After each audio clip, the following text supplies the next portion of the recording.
Bonjour. J'espère que vous allez bien. Voilà, Yabino, maman Kati Kapesa servi traiteur. Kapesa kitchen. Voilà, comment est-ce que maman Kati Kapesa servi traiteur à Sala Amisara Nae. Nous avons ma lilia. Neige zo kwea, ebando kwea ekati. Na ndenge ka ba commande l'équipe tellement. Maman Kati Kapesa oya linga musala na ye. Et voilà. Ngaye naza musala nanga, nosa musala nanga na ba norme nyonso. Na ba condition nyonso esengeli. Pona musala nanga sama kitoko. Ndenge ezalaka toujours. Voilà. Kapesa kitchen. Aosa musala na ye ba commande déjà tellement ebele.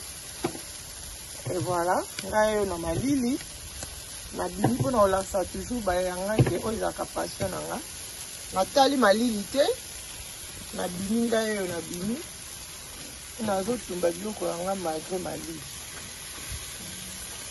Voilà, présente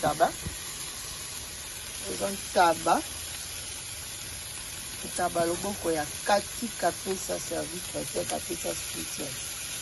Voilà, maman Kati Kapesa dans le restaurant nae. Maman Kati Kapesa asa comme ça nae a servi traiteur. Pona bandeko nyonso yo bazali na Amérique o bayi maman Kati Kapesa. Ba o bazali nzinga nae. O bakenda musala. Ebele bakenda musala so bakomi na air ya pause ya kolia.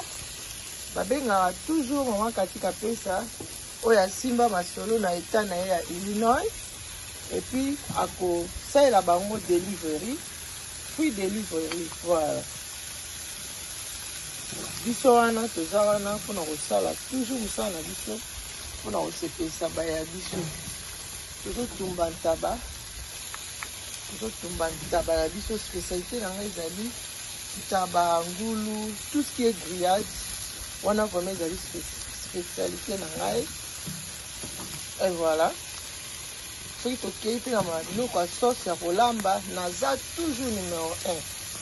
Donc maman Kati Kapesa azwaka ta na ye mpona kosala vraiment mosala na ye kitoko mpo endimama.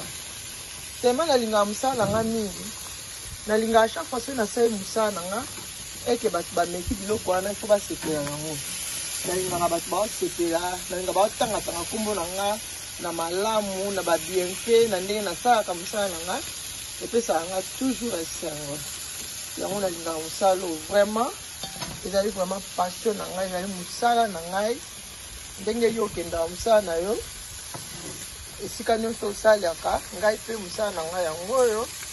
Maman Kati Kapesa service traiteur azali na musala mosusu te apa musala ya kolamba. Voilà, na kati ya restaurant na biso tozali na ba fabrication na biloko ebele. Kati Kapesa azosala pilipili ya kitoko. Kati Kapesa azosala ba épices na ye ya kitoko. Olingo tumba ngombe, olingo tumba ntabo zika Kapesa kitchen. Ba épices na ye otie na musuni na otie na moto. Odi mais o loboko ya merde. O loboko ya maman Kati Kapesa. Nga bongo. Oza na poso tumba ntaba kitoko. Oni ntaba na ebima lokola yanga.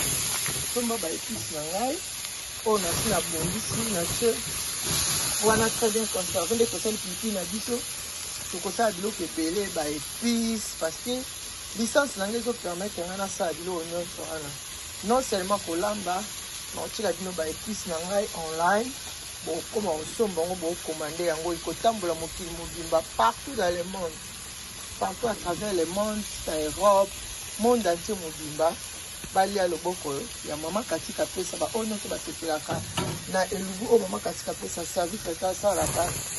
Voilà, na pesi bino vraiment opportunité wana ke botumbi eloko ebimi pe lokola ya ngai mpona bino bato bolelaka.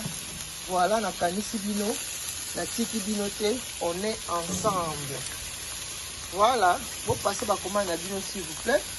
Bon, n'hésitez pas, comment la vie est là. Il est bienvenu. bacommande na bino ezala les bienvenus. Bon hésitez te, vous passez bacommande na bino. Et que vous allez vraiment les bienvenus. Ah ouais, quand vous êtes maintenant en tabac, c'est aussi si tabac, tu continues à grillade, il y a brochette en ngombe. Aussi si brochette en ngombe, tu continues à soso. Aussi si soso, tu continues à ngulu. Aussi si ngulu, tu continues à makayabu. Aussi si continues à makayabu, tu continues à la samoussa. Tu continues à pe kwanga. Tolandi makemba, ainsi de suite. Olingi fufu, okuta nango na restaurant ya biso. Toza na fufu, toza na loso, toza na biloko nyonso oyo eliamaka kaka. Epa na biso ezali.